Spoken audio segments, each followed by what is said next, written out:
ભાજપના રાષ્ટ્રીય અધ્યક્ષ અમિત શાહ આજે ગુજરાતની મુલાકાતે છે, ત્યારે આ ખાસ મુલાકાત દરમિયાન અમિત શાહ વિવિધ કાર્યક્રમોમાં હાજરી આપશે, જેમાં જૂનાગઢમાં કોઓપરેટિવ બેંકની હેડ ઓફિસનું તેઓ ભૂમિપૂજન કરશે, તો કૃષિ યુનિવર્સિટીમાં કાર્યકરોને પણ તેઓ સંબોધિત કરશે।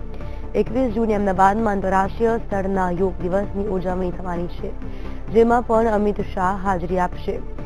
તો દક્ષિણ ગુજરાતની મુલાકાત દરમિયાન તેઓ ખેડાના નવનિર્મિત કાર્યાલયનું લોકાર્પણ કરશે, જ્યારે નડિયાદમાં કાર્યકરોને અમિત શાહ સંબોધિત કરશે।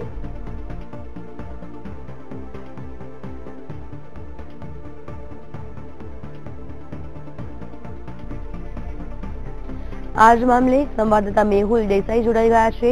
મેહુલ, શું કહેશો, જે રીતે આજથી 2 દિવસ લઈને અમિત શાહ ગુજરાતની મુલાકાતે છે, તેમનો કાર્યક્રમ શું રહેશે આજનો?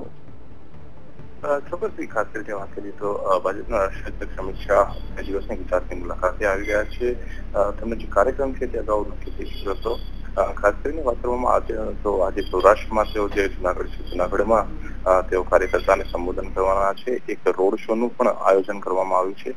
તમામ જે કાર્યકર્તાઓ છે એ બુથ સ્તર સુધી જોડાયેલા છે અને તેમને સંબોધન કરશે। મહત્વનું છે કે અમિત શાહે અગાઉથી જ કહ્યું છે કે બુથમાંથી કોંગ્રેસને ઉખાડી ફેંકવાની છે, તો જે ભારતીય જનતા પાર્ટીના જે બુથના કાર્યકર્તાઓ છે તેમનું જે મોરલ કરવા માટે રાષ્ટ્રીય અધ્યક્ષ પોતે ઉપસ્થિત રહેવાના છે। આવતીકાલે પણ આ પ્રકારનો કાર્યક્રમ છે, જેમાં ખેડા જિલ્લામાં તેઓ જે બુથના કાર્યકર્તાઓને સંબોધન કરશે। આ સિવાય અનેક કાર્યક્રમો છે, જેમાં ભારતીય જનતા પાર્ટીનું જે કાર્યાલય છે તેનું પણ જે લોકાર્પણ અને ઉદઘાટન તેઓ કરવાના છે ખેડામાં।